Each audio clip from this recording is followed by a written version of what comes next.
Welcome, everybody. My name's David Wood, and it's my privilege and pleasure to chair London Futurists. Our speaker today is George Zarkadakis, and I'll be introducing him in a minute or two. But first, a few words from me as to why I think futurists, well, in fact, everybody, should be interested in the points that George has been addressing in his recent book and he'll be speaking about today. Futurists are interested in trends. That is, forces which may not be that significant today, but which there is a chance will become much more significant in the years ahead. Or they may already be significant, but they could become hugely more significant soon. So we futurists are interested in factors that could cause these trends to accelerate, as well as factors that could cause them to slow down. And we're also interested in how these different trends might combine and interfere with each other and strengthen each other and bring new creative possibilities into reality, including threats and positive opportunities too. So some of the trends that George has been studying throughout his professional experience, both as an AI engineer and as a writer, include the future of artificial intelligence. Not just that it could be more in the future than it is today, but there could be new aspects of artificial intelligence. More generally, he's been looking at the significance of information technology, and he will talk, I think, about the significance of the companies that are doing well in information technology, the companies that have become extremely powerful and have earned large stock market valuations. But at the same time, as these companies have earned huge revenues, other people feel that they are falling behind. There is a trend of growing inequality, or at least a perception of a growing inequality. And there is a trend that many people feel they are being left behind, that they are not earning their share of the bounty of technology, and they feel somehow excluded or feel alienated. And there is the real crisis of liberal democracy as a result, with people no longer knowing who they can trust, people feeling fearful about their political leaders, people feeling that things need to change. So to talk about some of these trends and many others, I will now say a few words about George himself, who is the digital lead of Willis Towers Watson, which is an international business consulting firm, where George leads an initiative called the Future of Work Practice in Great Britain, as well as another of other initiatives regarding innovation for data and artificial intelligence. Another hat that George wears is a senior fellow at the Atlantic Council, which is a bipartisan political think tank in Washington. As I mentioned, George has authored several books, including fiction as well as non-fiction. And in 2015, for example, his book, In Our Own Image, explored the possibilities of conscious machines. His most recent book, which led to us deciding that he should speak on this event, was published at MIT Press just a few weeks ago. It is Cyber Republic, Reinventing Democracy in the Age of Intelligent Machines. George, over to you. Thank you very much, David, and hello everybody. Good afternoon. I look forward to having a conversation with you around the subjects that David just mentioned, and are very near and dear to my heart. The way I would like to propose doing so is me having a go at explaining some aspects of my recent book in the next 20-25 minutes as a kind of a talk whereby David can interrupt at any time. And then hopefully that will give us some content to reflect and follow up with a discussion and debate. So let me share my screen, if I may. I've just prepared a few very basic slides, just to provide a little bit of a visual backdrop to the stuff that I'd like to discuss with you. And let me start with the word democracy. So if you think that you are citizens in a democracy, I'm afraid you are mistaken.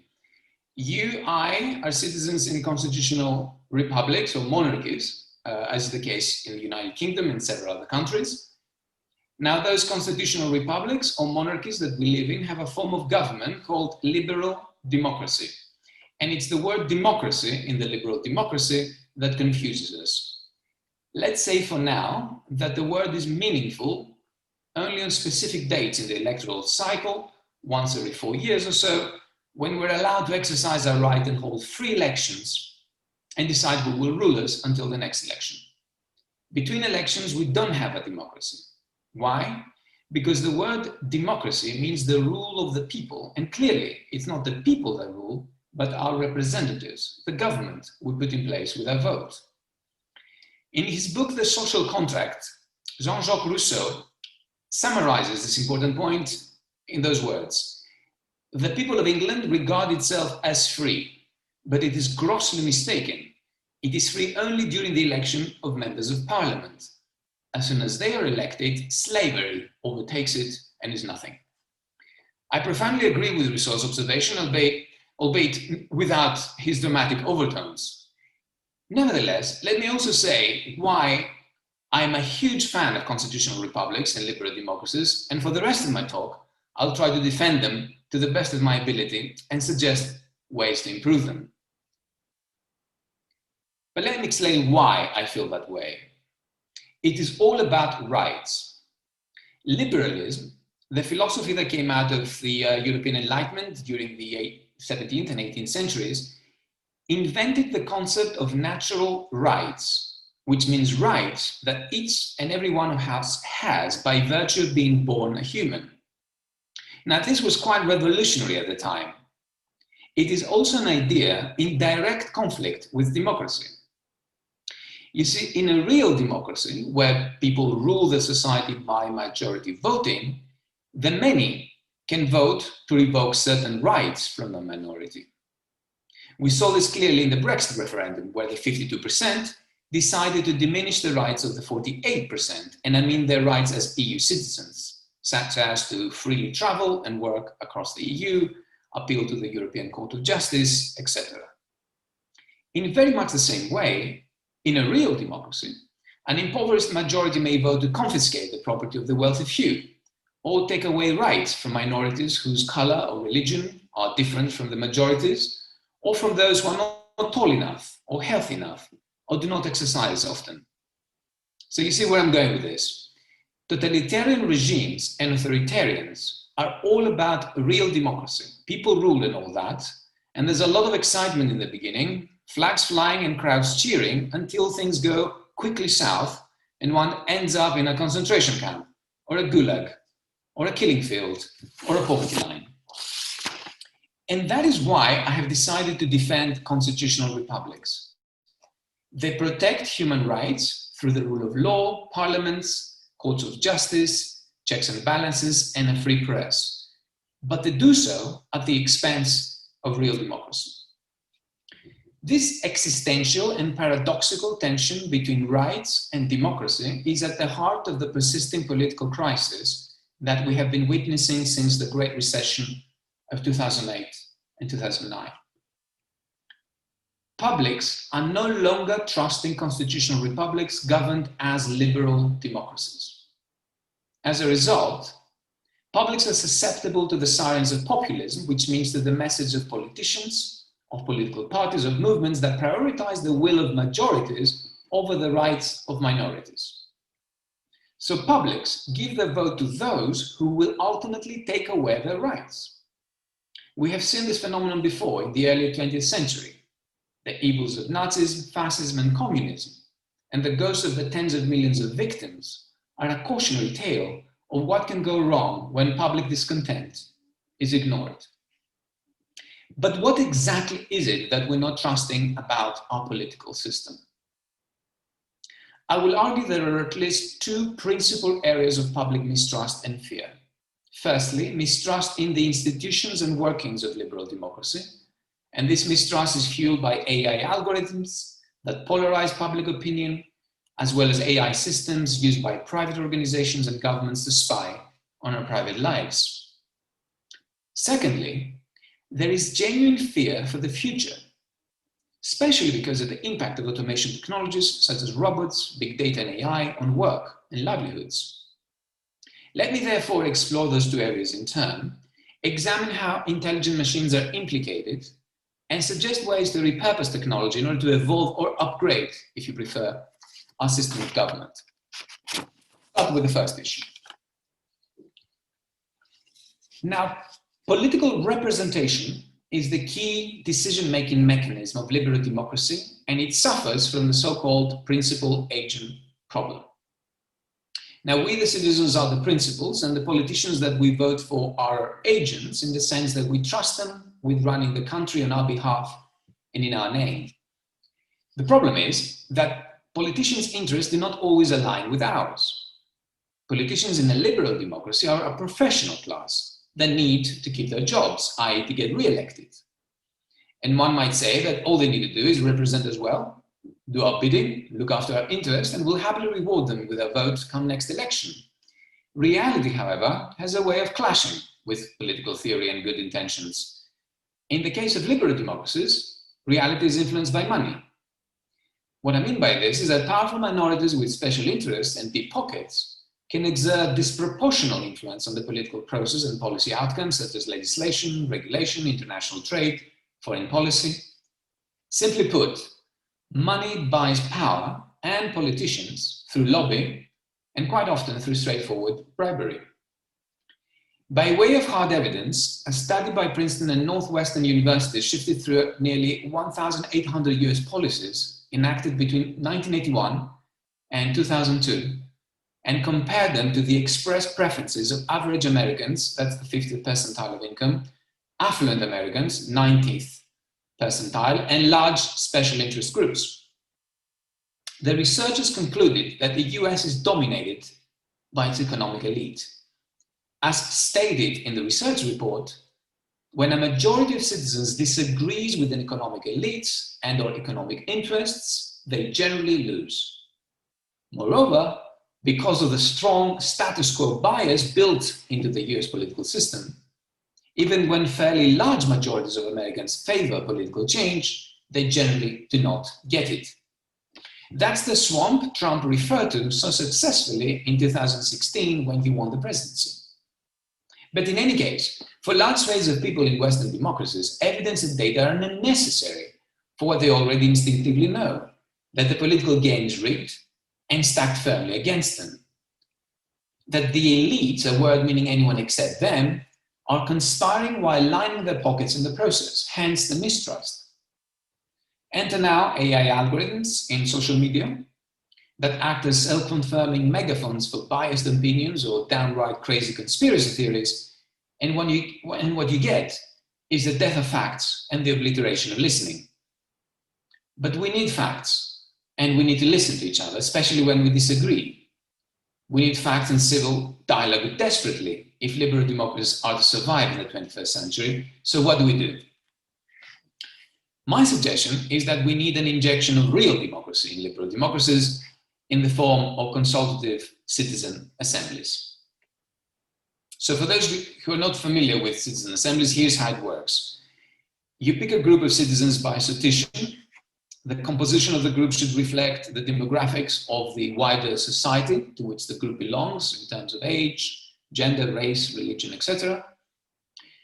Then this representative group of citizens, the assembly, is given a subject to deliberate and deliver an opinion. For example, a constitutional citizen assembly was set up in Ireland in 2016 to deliberate on changing certain laws, including abortion law.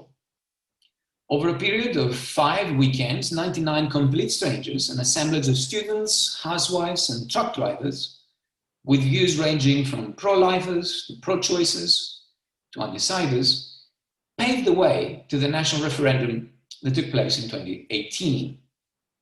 The citizens' deliberations were broadcast on the internet. They discussed abortion with legal experts, ethics experts, and listened to testimonies by women who faced crisis pregnancies and had to get an abortion outside Ireland. At the end of the deliberation process, the majority of citizens recommended to amend the constitution. Indeed, 2/3 of the assembly suggested legalizing abortion without any restrictions. The view and the decision of the Citizen Assembly reflected the national vote in the Irish referendum 2018, in many ways it has influenced that outcome. And therefore that assembly from the Irish citizens helped to achieve broad national consensus on a highly polarizing subject. Now, citizen assemblies are already being used across the world with great success and in many countries. They have helped in taking difficult decisions on a number of issues, ranging from urban planning and health to managing the environment, public spending and institutional setup, as was the case in Ireland. I would like to see citizen assemblies becoming a new liberal institution that works in tandem with parliaments and the executive. I think by including citizens in the formation of legislation and policy, we can dispel much of the mistrust that currently plagues our system of government. I often wonder how much better liberal democracies would have dealt with the COVID-19 pandemic if citizens were also consulted on what measures should be taken and were included in the deliberation of the possible outcomes of the various strategies and opinions. The top-down imposition of lockdowns and the curtail of civil liberties have polarized public opinion and have fueled the spread of misinformation and conspiracy theories. As a result, a recent survey by Pew revealed that 49% of Americans would rather not vaccinate themselves against COVID, and there are similar percentages of people not wanting to vaccinate in various other countries across the Western world. You may, of course, argue that public health is something for the experts to decide, the epidemiologists, the medical doctors, the statisticians, the scientists, and that non-experts, who are most of us, should just sit quiet and trust the experts to guide us out of this mess. But I would like to argue that this is not the case. Science can tell you what could be the outcome if you decided A instead of B. But deciding between A and B is always a political choice, a moral choice. Politics are therefore indispensable in human affairs and instrumental in resolving the constant dilemmas that we're faced with.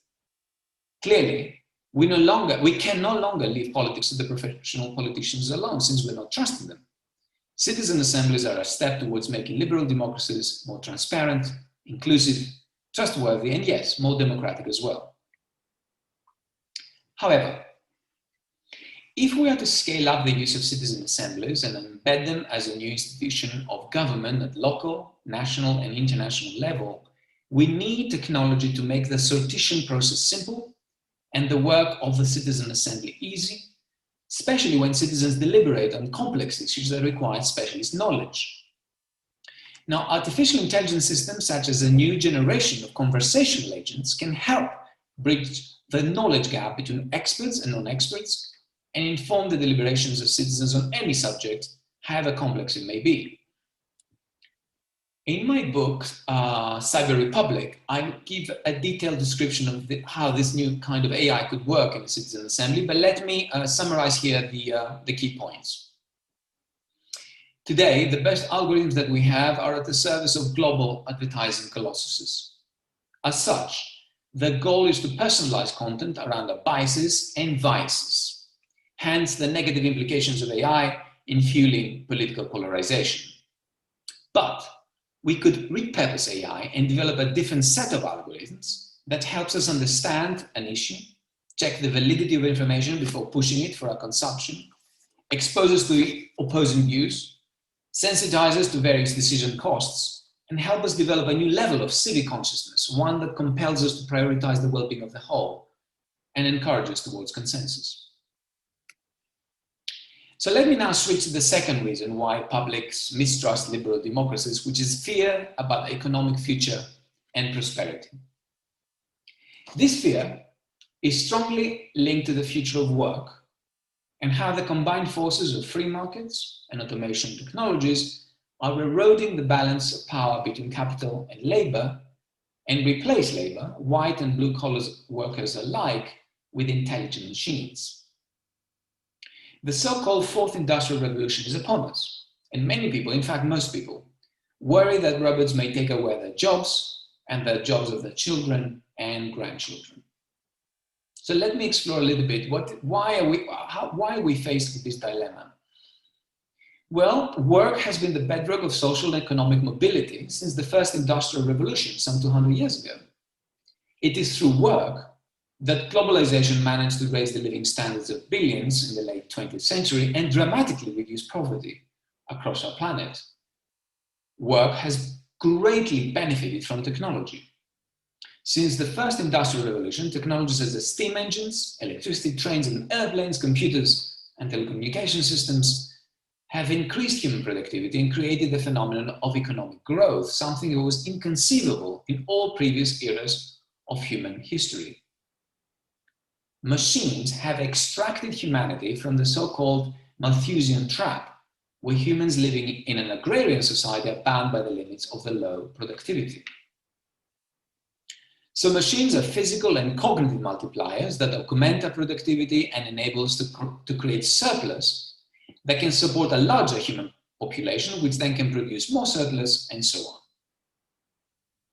So machines are key to transitioning from an economy of scarcity to an economy of abundance. At the same time, they disrupt traditional business models, and some technologies, called general purpose technologies, and artificial intelligence is a general purpose technology, can dramatically change the whole of the economy by creating new industries while destroying others in a relatively short period of time.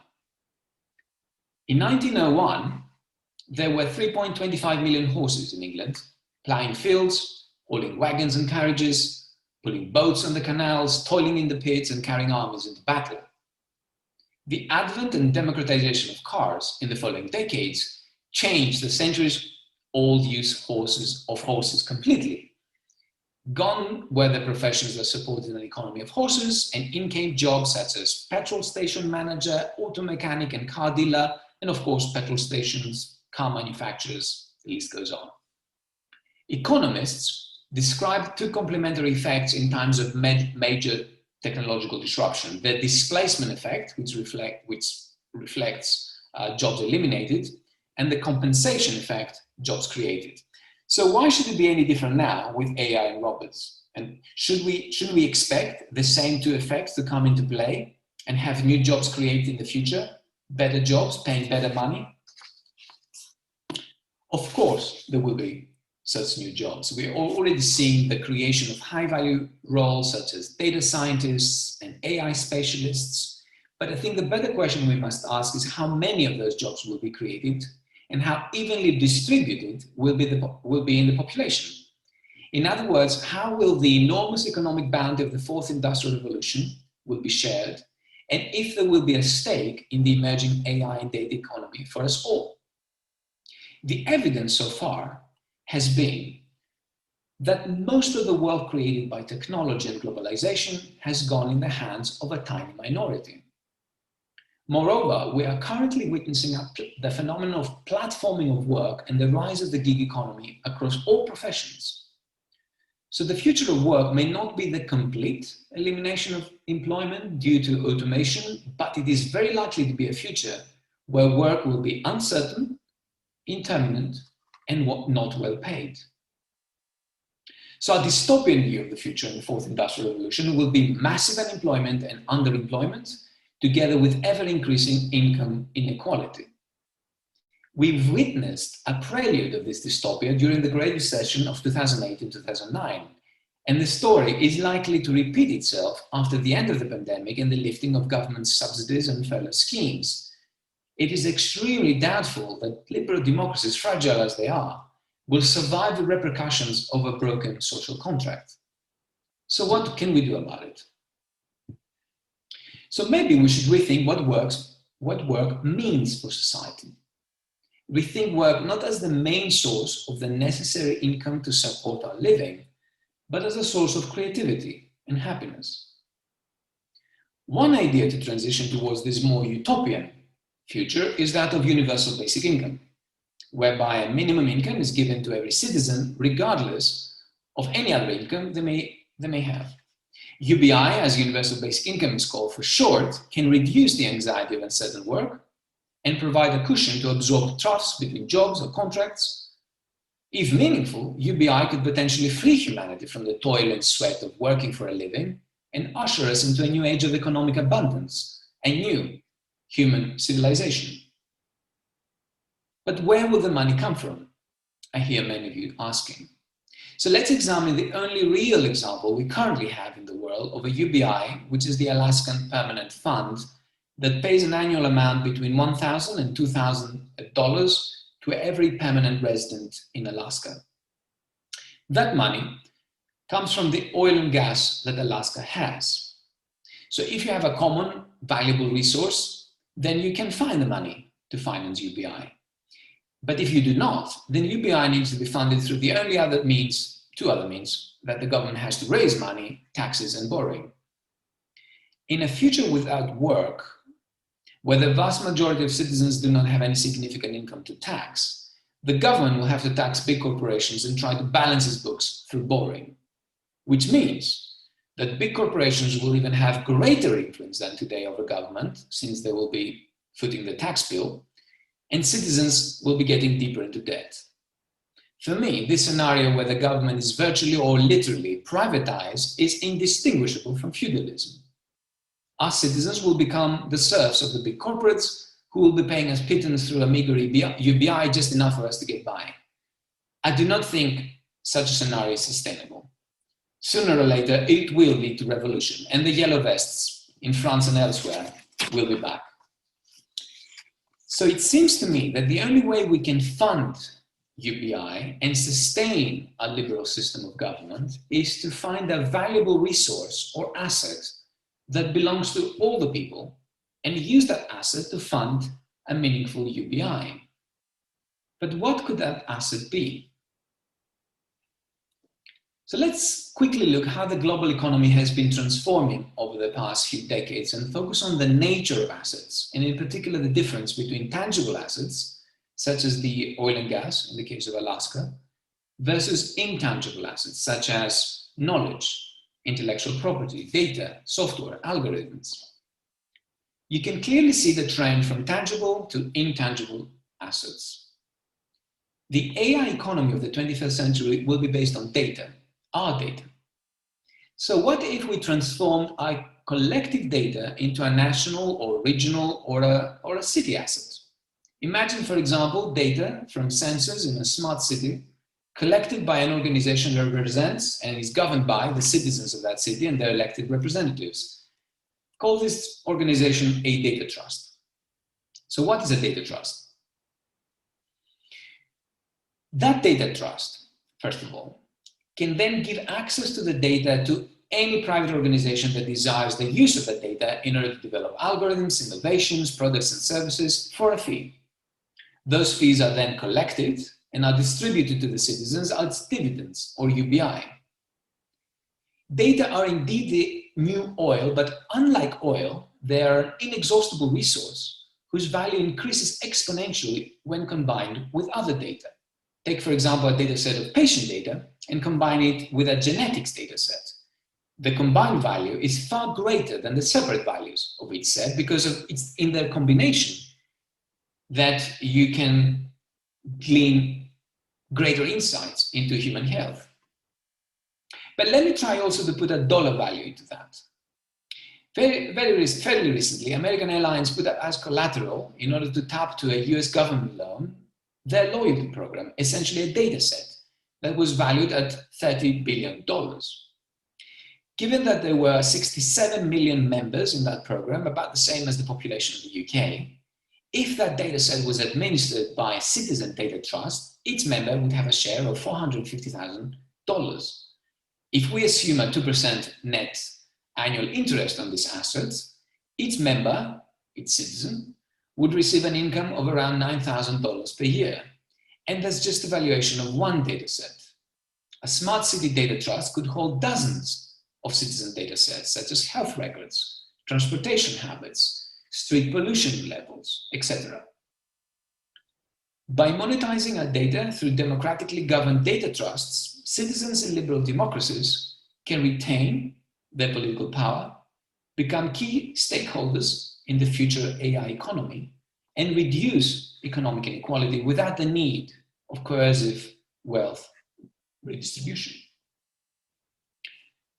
Ladies and gentlemen, friends, today I try to explain why I'm at the same time concerned as well as hopeful about the future of liberal democracy. Concerned because of the perfect storm that is set upon us from increased work automation, enormous economic inequality, public mistrust, fear about the future, and political polarization that so readily explodes into violence. Hopeful, because there are ways to rethink data and AI technologies so we can introduce more direct citizen participation in policymaking through citizen assemblies and upgrade democracy, as well as monetize our collective data to fund a more creative and happier life. History is at a crossroads, and I think we all feel that way. The economic crisis of 2008, 2009 that I keep referring to set in motion forces that are changing our world in dramatic ways as at national as well as international level. Those forces are eroding alliances that have kept peace and prosperity and security since World War II, unleash revisionist forces in Asia and Europe, challenge our liberal system of government, and awaken dormant voices from the extremes of the political spectrum that call for a greater role for the state while ignoring the perils to freedom that come from such a slippery road towards authoritarianism and oppression. But there is hope. The COVID-19 pandemic has accelerated the transition into the AI economy, which includes the delivery of positive social and environmental outcomes and the rethinking of corporate governance. I personally would like to also see the institution of data property rights and the repurposing of AI so its goals align with the goals of humanity, so it becomes less autonomous and more integrated into human society. The technological means that we have at our disposal in order to create a better future are enormous, and so is their potential for positive change. But will that future happen? And I know that I'm talking now to the London Futurists. So here's the question: will that future happen? The fact that technologies are available to us to build a better future does not in itself guarantee that better future. The single most important driver of societal change is ideology, the web of dominant ideas that a society refers to when thinking about its challenges and seeking solutions. As we face a new era in geopolitics and in the economy, I think we must move beyond the 20th century's dipoles of left versus right, of conservatives versus progressives, and explore radical new ideas and create new political synthesis and juxtapositions. Rage, so common nowadays, must be replaced by reason. Tribalism must give way to a new sense of patriotism, and by that I mean the feeling of belonging to a larger social group that shares a land, a history, and a set of traditions, a group that includes people with whom we may disagree. They may look different from us, worship different gods or none, and yet we choose, because of our shared patriotism, shared love, to prioritize the benefit of everyone above our own. Very importantly, as citizens, we must believe that knowledge is possible and that we can know, however imperfectly, and that to know is better than to know not to know.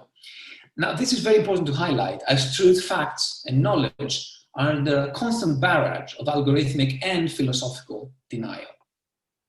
Democracy needs objective knowledge and falsifiable truths in order to function and survive, and that is what distinguishes it from totalitarianism that thrives on myths, lies, and philosophical relativism.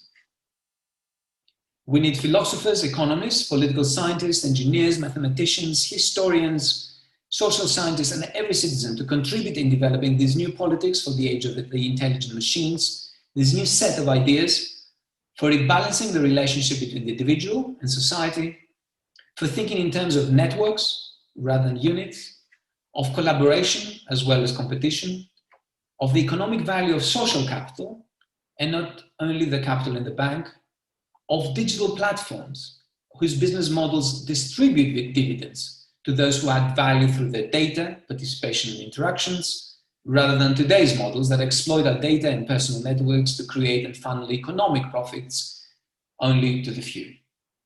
Of free markets, where the incentive to take risk is only strengthened by the incentive to do good. Thank you very much for listening. And David, I'd like to hand over to you to facilitate the conversation. Thank you. Thank you so much, George. That was a fascinating set of ideas, and there's already some good chat and a few questions that have been raised about them. So a note to everybody, if you've got a moment to pose a question that you'd like the speaker to address, you can do that best in the Q&A window. And you also have a chance to give thumbs up to other questions that have been raised there if you think, yes, that's a question that deserves priority attention.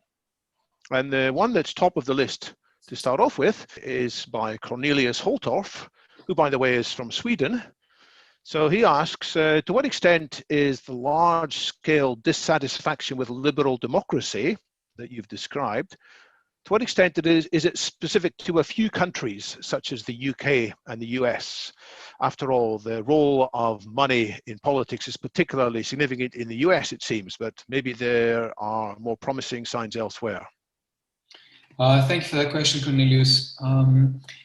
The data that I showed before in my slide is an aggregate data across several countries. So although we hear in the news the UK and the US because of the election of Trump, I guess, and the Brexit referendum as being discussed as the, where liberal democracies are in crisis, the data show that the liberal democracies are in crisis across the world, certainly in Europe. France, I think, is a country where you see a lot of resistance and mistrust to the government. The Southern Europe, most definitely. In Europe, we have the examples, of course, of Hungary and Poland, where already their incumbent governments are eroding liberal institutions. They're talking about illiberal democracy, which goes back to the point I made before, prioritizing the rights of the majority over the rights of the minority. So I think this is a problem that is not only centered in the Anglo-Saxon world. It's across liberal democracies across the world. Yes, many thanks to that. Brendan Dunphy, who is based in Nice, I think if you go down the Northern Line in the metro and keep on going, you eventually end up on Nice, perhaps, as extended London Futurists. When he's asking how successful have citizens' assemblies actually been? You mentioned the example of Ireland, which is often held up as shining a jewel when people's minds were changed. But how about, for example, in France, Emmanuel Macron had Le Grand Débat. Was that successful? I mean, the question is, to what extent have these citizens' assemblies have proposals that have actually been accepted in law? Absolutely. Thank you for that. It's a very good. You're right. There have been mixed results from citizen assemblies. But let me make a couple of references, one successful and one unsuccessful. I'll start with the unsuccessful, which is obviously the case of France during the first wave of the citizen assemblies, the Le Grand Débat of President Macron, which did not fare very well, in my opinion, and not just my opinion. It was very badly designed. Citizen assemblies were self-selected, which ended up being very non-representative of the wider population of France. Their opinions were not really, taken into account. They were filtered by this small committee that Macron put in place, the sort of the wise men, and therefore it did not. They were not legitimized in the French sort of setting. I understand that Macron's having one more go with citizen assemblies and a better design, so I'm looking forward to see what the result might be. Another successful experiment with citizen assemblies happened in South Korea. And in that case, when the Moon government came in, the big debate with South Korea, especially after the Fukushima accident, was what they're going to do with nuclear power. South Korea has a large percentage of its energy comes from nuclear energy, and the population of South Korea was highly polarized between phasing out nuclear energy or investing in it. At the same time, there were ongoing billions of dollars investment in building new factories. So it was a highly polarizing issue. I mean, and maybe you may be familiar with South Koreans going in the streets and and clashing with the police. It's a country where things can very, very quickly become very violent. So that citizen assembly discussed the issue and depolarized the Korean society. And their deliberations and their decision, which by the way was to stop further investment in nuclear energy, phase out nuclear stations, but for those nuclear stations that were already in development, to continue investment. So it was really a common sense decision, right? And that common sense decision, because people were actually looking at the deliberations and could empathize, they could see people like themselves having this conversation, depolarized the Korean society, and the decision, the suggestion rather, of the Citizen Assembly was adopted by the Korean government. And just to round this up, so far citizens' assemblies have been mostly experimental. There are big difficulties in setting up a citizen assembly, bringing people in. People are always busy doing other stuff, taking people out of the work, everyday life, and assigning them the task to deliberate. It's not by any means straightforward. So my intention in speaking about citizen assemblies and in writing in the book is trying to see how we can use technology to make this very easy, right? Because I would like to suggest that if we could have technologies such as data, AI, software technologies that could make citizen assemblies easy, then we could have more of them, and thus we could have it becoming a new liberal institution and create more transparency. Are there any bits of software that you'd recommend? Is this still something for the future, or are there things that already help today? So there are some, there are people out there and startups that are working and they're developing new technologies and repurposing blockchain and artificial intelligence in order to solve various problems in the democratic process, starting from voting, making sure that the vote is secure, all the way to automating town hall meetings, for example, right? I have some very good friends in New York. They have a startup called Remesh. I'm not trying to advertise anything here, but those guys started by, their vision was to use automation and AI in order to have virtual town hall meetings where we can bring in 200 people or more together and be able, for those people to exchange conversations like we do now on chat, and have an AI bot look at the chat, understand how people think, and create and help that group reach a consensus around difficult subjects. So there is innovation happening in this space, absolutely. Well, you mentioned Remesh. That's by coincidence. The last week's speaker at London Future is also mentioned Remesh as something that could help to draw out patterns in textual comments to indicate where there are dominant themes. Exactly. That's what they do. Terry Raby is more skeptical about citizens' assemblies. He says, in Ireland, citizens prove to be more liberal than the authorities. But what if the opposite is the case? For example, Poland and Hungary could be opposite examples.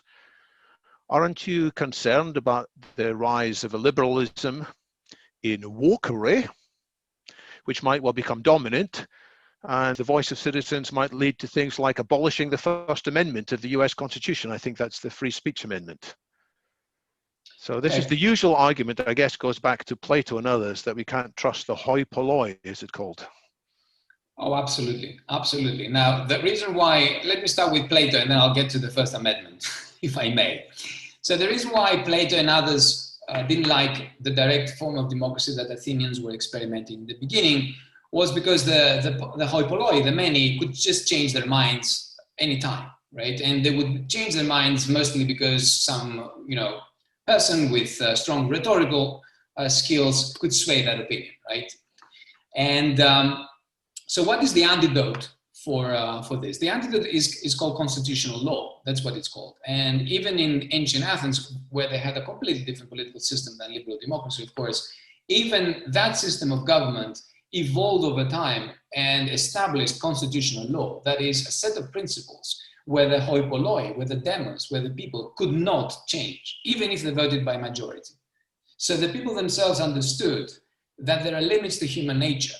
Right? The human nature is easily swayed. I mean, we need to understand the limits of human nature and put, checks and balances to control ourselves. And I think that the democracy that emerged out of the European Enlightenment was horrified with the way the Athenians run their government. And if you look at the American Constitution, I would say that the purpose of the American Constitution is to keep democracy out. And that was, the point I started with when I was talking about the difference between democracy and real democracy and liberal democracy, right? Liberal democracy and constitutional republics. Now, going back to that comment from a friend about, the Irish Citizen Assembly happened to be liberal. First of all, the word liberal, the way it was used by a friend and it's been used nowadays, means probably left wing. I didn't used to be called that way, but that started with, anyways, in America, it's another story. What you suggest to be is more progressive, right? They were more progressive, meaning, they saw the point of having gay rights and abortion rights. I don't think that was the case. In fact, the case was, at least the way I understood the story by reading, is that mix of people were representative of the Irish society, where you had a polarized opinion, and Ireland, very conservative country, very Catholic country, some people were against abortion, some people were in favor of abortion. I think what the Citizen Assembly did, and that's why I'm in favor of that, is that it exposed citizens to the difficulty of taking decisions about highly polarized issues, where you have to go beyond just exercising moral judgment, which is instinctive, and go into the realm of actually thinking about something, reflecting, understanding the complexities of something. This is the difference between having an instinctive democracy, where we just vote because we feel that way, for example, in a referendum, and a deliberative democracy, where we actually have to sit down and discuss something and see the other person's opinion. These are two different things. And we do have deliberative democracy, of course, in parliaments. But, as I mentioned before, the parties in parliament have a different, if you like, set of interests from us. If I'm Labour, for example, I need to polarize as much as possible the conversation in parliament to defend my ideology, and so would a conservative member of parliament. It's very difficult for us to come into consensus. But if we're citizens talking about something that matters to both of us, it's much easier to find common ground. And that is why, that's what happened with citizen assemblies. They solved problems that parliaments could not solve. And I think that is a very important point to also make. You gave a great example in your book about a citizens assembly you took part in 2005 or thereabouts in Brussels, where people changed their mind. They were very skeptical. They thought this isn't going to work at all, but actually it seemed to be successful. And maybe we don't have time to go through all of that here, but I do recommend that people pick that up and read it. One more question on this before we move to broader topics such as data trusts. Various people pointing out some tools they've heard of which are used. So Tony Zarneski talks about a tool such as Polis, which is used in Taiwan to help organize citizens' assemblies. Dimitri Vayenas talks about Delphi-based software, because that goes back to Greek ancient times as well, but it's software that's meant to help clarify which ideas can survive several rounds of discussion. Antonio asks, is this the same thing as liquid democracy? Maybe you can answer that directly. I mean, if you're familiar with the concept of liquid democracy, citizens' assemblies, I think, is slightly different. It is indeed very different, yes. Liquid democracy is whereby you delegate the conversation about a subject to somebody that you trust, somebody who you think has the expertise to deal with the subject. Citizens' assemblies, in fact, is the right opposite. What I'm suggesting here is that non-experts should participate in conversations that are complex and require expertise. This may sound a little, maybe radical, but the purpose of suggesting that is that this is what will create trust. The problem of mistrust is because there is so much conversation happening within closed doors between scientists, between politicians, between the experts, and the people, all of us, are not participating in this. And then what you end up having is a backlash. And I gave the example of, almost half of the Americans don't want to vaccinate. Why don't they want to vaccinate? Because they haven't, those conversations about vaccines, they haven't been open, they haven't included citizens. They just happen between different media shouting at each other. And that's the thing I'm trying to change. let's have some questions about data trust, because I feel that's a very interesting line of ideas that you're developing in the book. So I think one or two of the audience didn't quite grasp everything you were saying about it. No wonder, because it was such an interesting and rich set of ideas. Their minds were probably still digesting what you said a few minutes earlier. And here's a question from Gary Jenkins, who's worried that the concept of data trusts will just push the trust problem down the line. Will there be majority support for putting all our data into a single monolithic organization which holds and decides to share it out? Okay, so thank you for this question, and it helps me start clarifying this concept a little bit more. For starters, I'm not suggesting that all the data should go to a monolithic organization at all. We can have, you know, hundreds of data trusts, right? And it'll be a grassroots movement. Okay. Maybe, you know, citizens in Ealing, where I'm based, you know, should come together and create a data trust for Ealing, right? And similarly in some other cities. So it needs to be thought of as something that is not monolithic. Now, the problem of trust. Okay, so the data trust uses the word trust in order to make references perhaps to something like a pension trust. Essentially what that word means is that whoever administers that thing called the data trust, or you can call it the data cooperative, or whatever you want to call it, the most important thing is that those who administer that have fiduciary responsibility to the data providers. Now, why is this extremely important? Right now, our data are collected by companies, let's say the big software companies, Google's, Facebook's, whatever, right? Now, Google and Facebook, the people that work there, do not have fiduciary responsibility to us. They have fiduciary responsibility to the shareholders. So wherever there is a dilemma between, you know, protecting our rights, our data rights, and protecting the shareholder value, they have to opt for shareholder value. So how do we solve for that?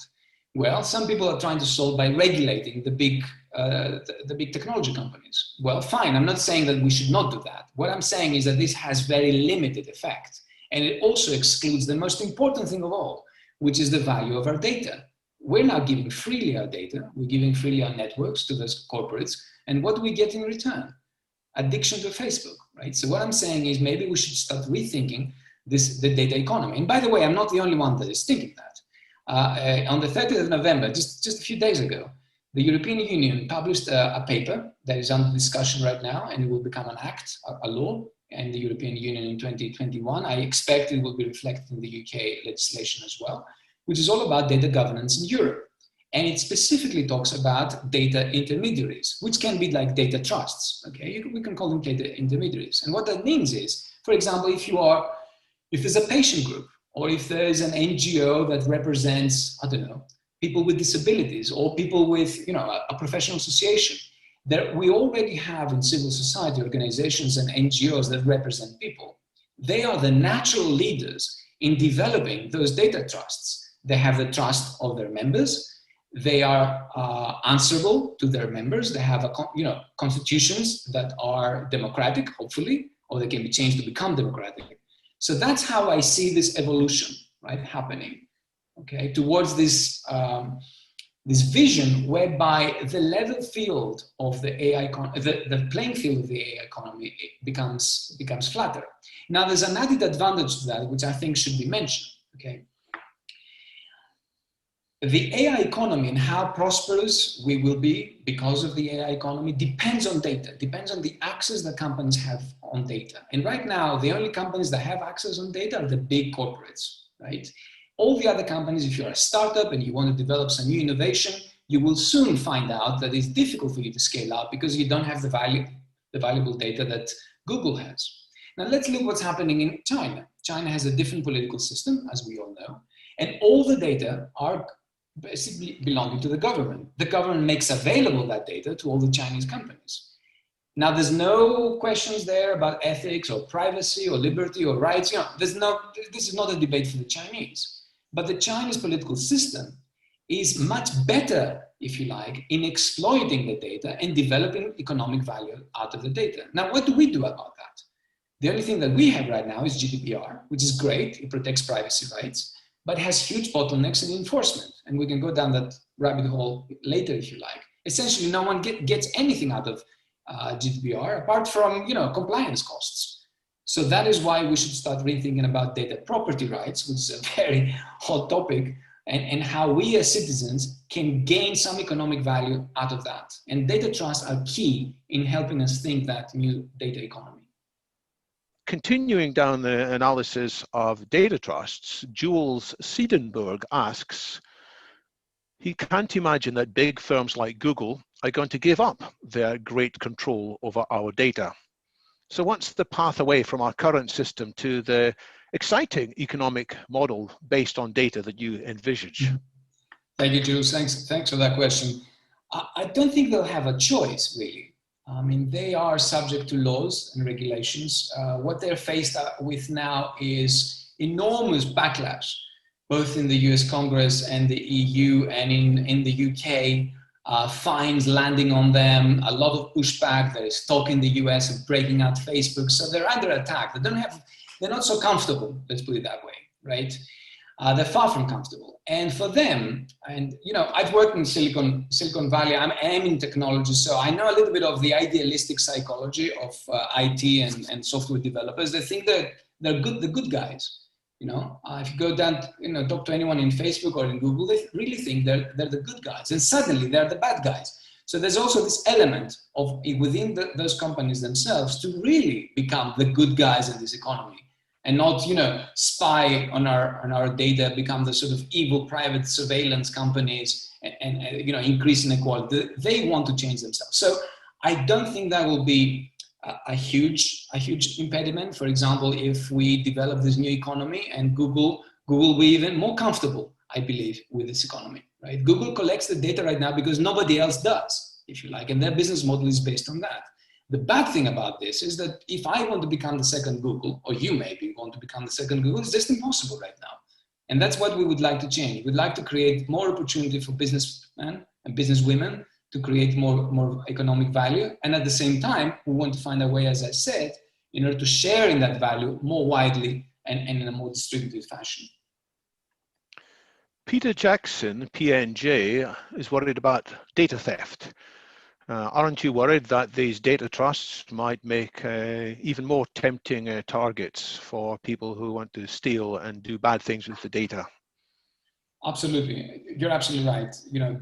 Data security is paramount wherever you have data, right? And there's a constant battle between, people who are developing new security software and hackers who are trying to break the software. And of course, we have quantum computing on the horizon. And maybe, all this talk will be completely irrelevant and immaterial in maybe 5 or 10 years when, they can factorize prime numbers in 5 seconds instead of 10 million years. So data security is very important.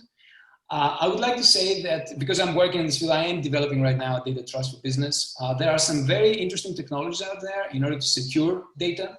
One of the most interesting technologies is called federated learning. This is something, by the way, that started from Google.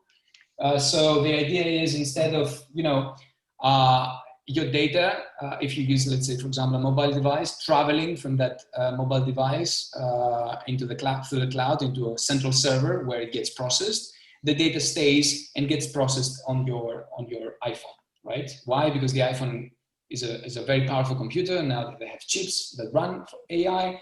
So there's a lot of stuff you can do on the edge, right? And protect data because they're on the edge. We're using federated learning in a more sophisticated way, but this is the concept of federated learning, meaning you don't have to move the data into a central location where it's easily hackable, right? Hacking of data happens when we have what is called a honeypot, where you put data in one central server, in one central location, and hackers can come in and take it. If data is distributed, then it's extremely difficult. And when also you have, let's say, for example, technology such as blockchain, securing what's going on in the network, if we're talking about a network, then it's becoming even more safe. So there are levels of security that we can use to solve that problem. There's a question now that's basically saying you're not being ambitious enough. So this is from Ted Howard, who is actually based in New Zealand. So goodness knows what time it is in New Zealand. It's too long for me to read out all of his question. So I do ask people to try to make relatively short questions, but despite the length, you've got a lot of votes, Ted. So, and it's a good question. Basically, you're saying, why are we not putting more focus on abundance-based alternatives? Competition is destructive, and it seems, he says, that competitive markets, beyond any shadow of reasonable doubt, are posing an existential level of risk to humanity. And in another comment, he said, why aren't we getting rid of money? Money is at the root of all evil, more or less. What's the chance of lowering the costs of all the things that we would need rather than focusing on these other measures which you have been highlighting? So this is, it's a bundle of questions there, right? And I'll try to unbundle a few of them. It's a point of view as well, right? So for example, my point of view about competitive markets differs from Ted's, right? I think that if we didn't have competitive markets, if we didn't have innovation, we just couldn't be able to, to even have this conversation today, right? So I think that, markets are the way to go. It's just that we need to, of course, regulate markets and use markets for the benefit of humankind instead of, for the destruction of our planet. And that's what I'm trying to do in the book. So there are many other thinkers that are thinking about the same problems and having different opinions. And I think that's what excites me about this debate, that we need everybody to come from different places, like Ted, for example, from New Zealand, and with his ideas and others, to just start debating that. So my position is slightly different than Ted's, right? I want my sort of goal was to see, can we use those competitive markets as Ted refers to, right? Can we put them at the service of a better future instead of letting them, destroy our planet? Can we catch that wind, if you like, and bring it and make it to our benefit? Now, to the point of money, okay, this is a huge, huge subject, right? And, what is money? How we define money? Who invented money? The invention of money is interesting. Somebody had an idea a few thousand years ago to, print something on a piece of, on a piece of metal, and then ask people to pay taxes using that piece of metal, right? And suddenly you have money. And this is how money was created, okay? Amazing. It's an amazing idea. And once those kings did that, once they've actually found a way to create wealth for themselves, right, which is it's incredible, then a few hundred years later, you have central banks who do exactly the same, right? Now, do we need money? I think we need money. Absolutely. We absolutely need money. I think money is what makes an economy function. Otherwise, we'll have to bargain every time. I have to give you eggs in order to get a meat, and that is just not efficient. So money creates efficiency in the economy. I think is extremely important. There's a lot of debates who controls the flow of money. So we have a lot of people out there, thinking Bitcoin, disintermediating, getting rid of the central bankers. Now you have the central bankers thinking of digital money, like Bitcoin, but fiat Bitcoin, if you like. Their idea is, of course, that it creates a more stable economic environment. One of the reasons why we had this economic crisis in 2000, 2009 was that banks could not trust themselves about lending to each other, because there's a difference between what happens in their ledgers and when it's actually settled, right? So in my ledger, I can have a record saying that David has just given me £1,000 and I'm happy, but David has not given me nothing. The money that David gave me may come, next week, and that's when it settles, right? So I'm not sure about this difference. If you have digital money, settlements and payments happen at the same time, and that makes for a more stable system. So I'm just mentioning a few things because there's a lot of thinking happening around money, the meaning of money. We have a new called modern monetary theory, which is very much espoused by the left, by the way, which thinks of, money does grow on trees after all. So it's an interesting time to have the debate about money. Let me take a question from Gordon Silverman, because you say what you're describing sounds pretty sensible, but how are we to accomplish this given that large segments of the population, and he says the US population, has no understanding of logic? How do we persuade people of this given that people are stuck in their own ruts of thinking? Yes. I think that's the biggest problem of all, and that's why I sort of refer to ideology. And I'm afraid I don't have a solution for that. I don't think anyone has. In the history of the human species, you will always see this question being posed by everybody. and nobody managed to answer that question. Nobody knows. Let me offer, however, a little sort of way of starting to thinking about this question. One of the things that we're discussing, and I sort of refer to, is what happens with all those algorithms that manipulate us on social media, right? What are we going to do about that? Okay, and that probably is similar to the question that you're asking, because you're talking about they don't have logic, they react. What's going on here? And I think a better question to ask is why this happens. How can a set of mathematical equations, because that's what those algorithms are, how can a set of mathematical equations modulate human behavior? And I think there is an answer to that. At least we do have an answer to that. And if you're familiar with Daniel Kahneman, who won the Nobel Prize, he wrote a fantastic book about his research saying thinking slow and fast. There's two parts in the human cognitive system, right? One automatic stuff that works like 99% of the time, and one small wee part that's called thinking that we rarely engage with. So what happens usually, for all of us, and I include myself in that, when we are given something to think about, we're not really thinking about it. We're just reacting, we're judging it, we are just reacting it. And it's that automatic part of human nature that is manipulated by mathematics. Essentially, we are robots most of the times, and that's why we're being manipulated by algorithms. So what's the antidote? I will refer back to Socrates, since we mentioned about ancient Athens, because what Socrates suggested is what is called considered living. In effect, what that means is engage with the reasoning part of the human brain. Start thinking about that. And the way to help us think about that is through dialogue. Okay? So if you like, the solution, a possible solution would be what Socrates suggested to us, for a democratic society. Have a deliberation.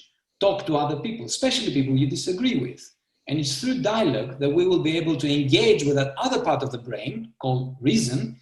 And that is how we're going to fight those algorithms that manipulate the robotic part of our cognitive system. So here's my little recipe for more logic. Yes, so even when we are sometimes irrational, at the same time we are sometimes rational too, depending on the environment we're in. And sometimes we despair at what our fellow citizens do, but give them a chance, put them in a different environment, and actually we can often be inspired by them. But getting into that different frame of mind is hard work. A little bit more on abundance. How will the economy work in the future, given that machines can do so much more? We can imagine a world where machines produce huge amounts of wealth without the need for humans to do much. Isn't that the basis for a better society? Not just UBI, which is basic income, but universal income, because there's going to be so much created that actually all of us and potentially will be living in a world of luxury. But what's the economic model that will underpin that? Absolutely, this is the big question. I mean, we know that technology creates wealth and creates abundance. That is the graph that I showed you, how we were extracted from the Malthusian trap, right? And that's where human populations start increasing as well, right? Because we have more food to eat, we're more productive, right? So obviously, the big question, and is the question that Hugh is asking, is how we will share this bounty. That is the question. That's a political question, right? And you have certain ideologies, the ones I refer to, that belong to the 20th century, right? You have, for example, the Marxist ideology that says, okay, you need to have perhaps a very sort of strong redistribution system that shares things in the society, according to their needs, et cetera, right? And we saw that system, how it failed, okay? And then you have the, let's call it free market capitalist sort of ideology, if I can call it that way, that says, let the free market roam. There will be a lot of sort of wealth created, and that wealth will somehow, trickle down to the lower classes, just give it some time. And we saw that this also has failed, right? Clearly, right? And I discussed that in my talk. There's data. The data is, it's there facing us, right? We have inequalities. So the question is, what do we do? Of course, that is the question. I'm suggesting that we should start thinking in different terms. We should not think of the economy as being a zero-sum game, definitely not, like my win is your loss. We should think of positive-sum games, but we must also think how we make the most of that future, right? And I agree that this would be the future. Machines will create everything and we can just, not having to work anymore. We can go back to how we were before the agricultural revolution, where for hundreds of thousands of years we were very healthy, very happy, and weren't doing much work. Okay, and I'm referring to those research sort of papers in my book as well, because we need to think of a time where we're not going to be working. So if you're not going to work, okay, what are you going to do, right? Okay, how can we replace, for example, the contributions that we do in the economy through our work with contributions that we could be doing to democracy through our deliberations and through our role as citizens, right? That might be a transition to a better future. So just a few ideas. Thanks. Alan Bolton has noticed the connection between your data trust proposal and the idea of a commons. And I picked this question out because I know that you have actually explored this further in your book. So he refers to ideas for managing commons without just imposing things top down. Do you want to say more about that and how modern mechanisms such as machine learning or even blockchain might allow new sensible methods of taking care of the commons and so that it's used sustainably? So thank you for that question, Alan. So in my book, I'm making quite a lot of reference to the work of Elinor Ostrom on common pool resources. So for those who are not familiar with the term, a common pool resource is something that sits between a public resource, something that's run by the government, and a private resource, something that's run by a private institution, private property. So there are some resources that's somewhere in the middle. Those resources have some characteristics. They have, let's say, a typical example would be fisheries, right? So you have an area where fish go and multiply. Okay, so this is a fishery, this is a core resource. And then what you have, this core resource provides fringe units, provides the fish that fishermen come and collect, right? So that's a typical common pool resource, which means that if you start overfishing, then you destroy the core resource. So how do you manage that? These common pool resources suffer from the tragedy of the commons, right? The other two resources don't have this problem of tragedy of the commons because they're administered either by a private group or by the government, but you have those other resources that suffer from the tragedy of the commons. Now, is the data trust a common pool resource? I'm not sure, but I don't think so. Why I don't think so? Because it's not a scarce resource. But I can debate that, and I need other people to help me think that through. But I suspect it doesn't fall under the common pool resources category. But there are other common pool resources out there that are currently could benefit from technology, most certainly. Could benefit from something called, for example, crypto governance that I'm speaking about in the book quite a lot. Meaning, when you have communities administering, let's say, a forest or some kind of resource, it's usually natural resource. How can we ensure, for example, that there is a chain of custody about who's using what? If the community sets up quotas about, for example, how much fishing or hunting or logging takes place, how can we ensure that this is transparent? How can we ensure, therefore, how the members of that community can come to a consensus and trust each other? There are technologies, in fact now, mostly from blockchain, that can enable a lot more experimentation with Elinor Ostrom's ideas. And I think that's very exciting. That's very exciting indeed, especially because if you think about the big challenges that we have, environmental problems that we have, climate change, okay, huge. I think the reason why we're failing to deal with climate change is because we have centralized institutions. And we need a more hybrid way. Elinor Ostrom suggests such ways of managing big commons, such as the environment, where you have a network, if you like. You don't just have a central institution, like, for example, the United Nations, but you have other institutions dispersed all the way down to the community level, where the action actually takes place. So I think this is very exciting, and I hope economists and other technologists pick up on those ideas to start thinking about the future in different ways. Thanks, George. And again, I say there's a lot of interesting material in George's book on that subject. That's another reason why people should pick it up and have a look.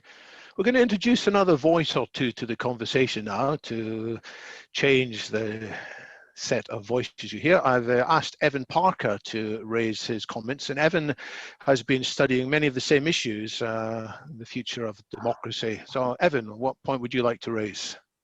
Yes, hello, George. Very interesting points you made. for political reform, I think you really have to read political and education reform. I think one of the problems is that the people who are being governed are not taught to think in any way whatsoever. So they have to go hand in hand. I'm just interested whether you agree with that. And the other thing that worries me is that once you've got all these incredible citizen assemblies working, producing these great answers to a lot of the big issues, what's the role for the national politicians, the ones that we've elected into Parliament, to allow them to get on and do it? Are they going to be completely undermined by these citizen assemblies? That's what concerns me. I am almost one of the founding members of the Saltitian Foundation, so I know about citizen assemblies and I worry about them a bit. Okay, thank you very much. Let me. You've asked two questions. Let me start with the first. Absolutely, I absolutely agree with you.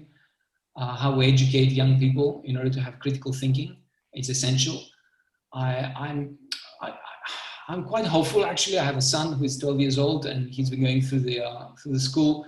And I see that at least his teachers are aware and they are encouraging critical thinking. And I see this being part of the syllabus as well. And I see this in other countries too. So I'm not as desperate, let's say. It does bring me to mind, I mentioned Socrates. Ironically, Socrates was condemned for corrupting the youth, right? For educating the youth. So there's lots of irony there. But definitely we need education. We need to prepare citizens properly so they can tackle misinformation and fake news.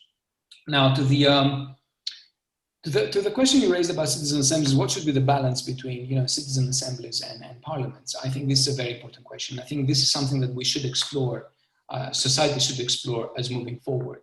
I think in the beginning, at least, citizen assemblies should be purely consultative, right? And they should be mandated by parliaments or perhaps by the executive when there is an important issue. For instance, in the COVID-19 pandemic, I would have liked to have seen one or more, perhaps, citizen assemblies debating as well around the lockdown measures, around hospitals, around the distribution of vaccines, around the importance, efficacy, and efficiency of vaccines. This should be part of the dialogue with the public, and we don't have that. What we have is mostly broadcast, right? So in the beginning, it will be just consultative. And we'll see how that evolves depending on the democracy, depending on the society. Maybe they play an increasingly more important role. But I personally, I'm against direct democracy, as I have explicitly declared in my talk. Evan, 30 seconds follow-up, and then I'll hand the virtual microphone to another friend of London Futurists, Tony Zarkadakis. Yeah, thank you, George. I think that this really is a central problem. The people at the centre of government, I think they consider themselves way above what a street cleaner may think, giving a 2 or 3 weekends consideration of a particular thorny issue. The professional politicians see them as way above that. So I don't see a big future for citizen assemblies with the present structure of national government. That's what's worrying me. But thank you for your comments. Very good. Thank you. Thank you as well. Thank you very much. Thanks, Evan. Tony. Yes, thank you very much, David. I wholeheartedly agree with the overall concept that citizens' assemblies are very important indeed. I just want to refer to the most recent statement that you made, that citizen assemblies should be mandated by the parliament, with which I agree. However, I think the parliament should be forced to make a resolution on the citizens' assembly by a citizens' petition. Like, say, we make a threshold, or say 2 million or 1 million, you are bound to sanction it. The second, more important point is that I think if you want to reinvent democracy, it has to start bottom up, from citizens to policies. Politicians will never hand over their power. Turkey do not vote for Christmas. So citizens' assemblies should be followed by a citizens' chamber as the second chamber of the parliament. Only then could we try what you mentioned yourself as well, and somebody else, the hardest thing, to change the voting system. And my preference, I know that it will be probably a provoking statement, is the weighted voting system based, for example, on citizens' knowledge or contribution. So what is your end goal of the evolution of democracy in this context? Thanks, Tony. Tony, thank you very much indeed. And you mentioned the great ideas here, right? First of all, I totally agree with you that the Parliament should be forced to mandate citizen assemblies. Absolutely, I think that is a no-brainer. Now, about citizen chambers and whatnot, I believe that I have no opinion on that. To be honest with you, I would like to see what that means and how is this going to work exactly. I don't think we need too many representatives. The good thing I liked about citizen assemblies, they're ad hoc, they are created and then are dissolved. And that means the citizens within the assembly don't have a vested interest to continue their being citizens, representatives. So we need to have the same mechanism, otherwise we re-establish the principal agent problem and we make it even worse. The voting system, very interesting as well. There, as you probably know, there are some states in the US that are sort of trying to experiment with that. I can't remember which one was it Wisconsin or something, on weighted systems. There is another idea, you vote for, not for the party, you don't vote for the candidate, but you vote for the program. And you have a system whereby if the candidate or the party starts diverging from what they promised, the manifesto, then your vote is taken away. And I found that a very interesting proposition as well, but it has its dangers. I don't think we have to discover, I think we have to discover what works. And that is the difference between democracy and authoritarianism. Authoritarianism comes with a recipe, says, here's what you're gonna do. This is the red book of Mao. Okay, read that book and do as it says, and everybody will be happy. I certainly don't believe that. This is a nightmare scenario. I believe in what we're doing now. Having ideas, discussing ideas, experimenting with ideas, and see how this thing evolves. And the UK is one of the countries that has this mentality as well, the mentality of an evolving political system, as opposed, let's say, to some of our continental friends who are more sort of rigorous, more sort of centralized. And therefore, I'm very pleased to be in the company of all of you and having this discussion today. Any quick follow-up, Tony? Yes, very quickly. Citizens' chambers. I wrote about it in my book, Democracy by Human Federation. This is a vast subject. I agree, very difficult one. But if you want to change democracy overall, I can't see any way until we have a citizens' chamber inside the governing or legislation system permanently. Thank you. Okay, thanks very much, Tony. We're almost out of time. George, we've worked your brain very hard. You've kept on answering very cogently. I'm surprised there hasn't been more discussion about China. So let me just ask your views. You think China, with its power, with its collection of data, might somehow lead the way towards a better economic and political system in the not too distant future? Absolutely. What we saw over the pandemic, for example, right? I think it's telling about the future ideal wars, the wars that are going to happen after the pandemic. We saw, or at least that's what we think we see, is China having dealt with the pandemic in a very efficient way, in a very, in a great way, while everybody else in the West is struggling, right? Struggling over months and months and months without end. So the Chinese argument is we have the better political system to deal with big problems, right? Whilst you in the Western democracies, you don't know where to start, okay? And I believe this is a very powerful argument, and we must find ways to respond to that.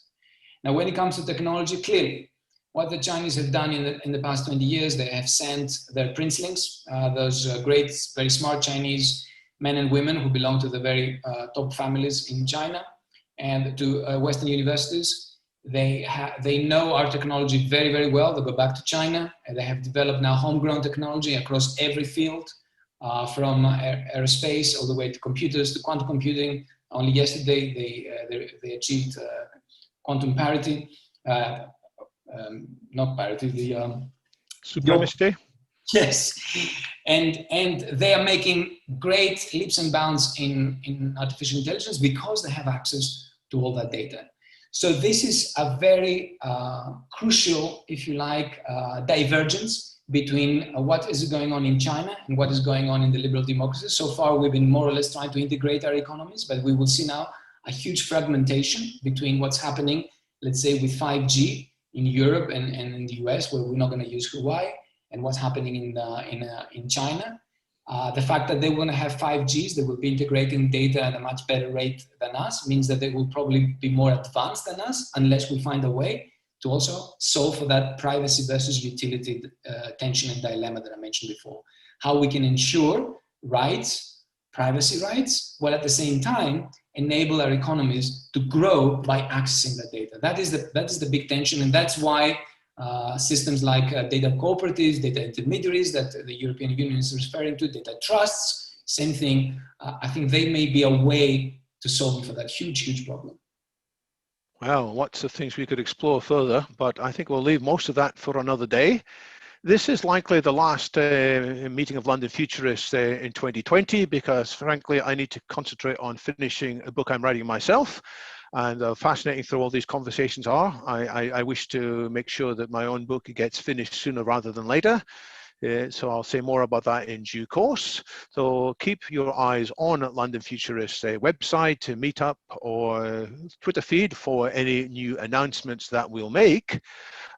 George, do you have any final comments? Anything that you feel needs to be stressed again, or any pointers to your work, or where you'd like people to engage? My final point is that we should be part of the change. That sounds like a truism, but I really mean it. I really believe in this grassroots movement to shaping our future. I don't quite agree with us complaining all the time about, algorithms and about Trump and about Brexit, I don't know about whom. There's so much stuff that we as citizens can do, right? With our communities, with our associations, just self-organizing and pushing things along. I think that is key to having change, and not expecting the politicians to do it for us. Thank you very much, George. Thanks to everybody who asked questions. I'm sorry for the 12 questions we still didn't get around to answering, but keep these questions in mind, and maybe we'll come back to them another day. Thank you. Thank you.